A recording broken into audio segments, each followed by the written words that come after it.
7 days. That's right. You have 7 days until your taxes are due. And I mean due, as in pay up, even if you can't figure it all out.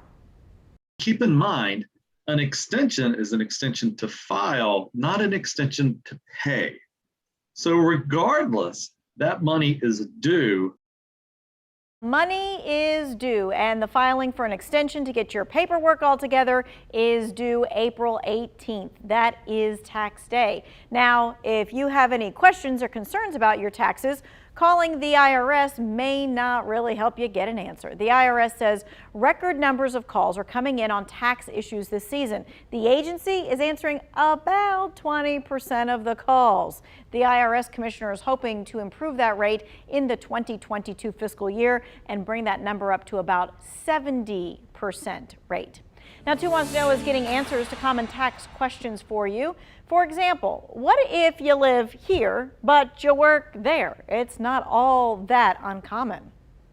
If you live in one state and work in another state, most taxpayers have to file 2 tax returns, a resident tax return where they live and a non-resident tax return where they earn money.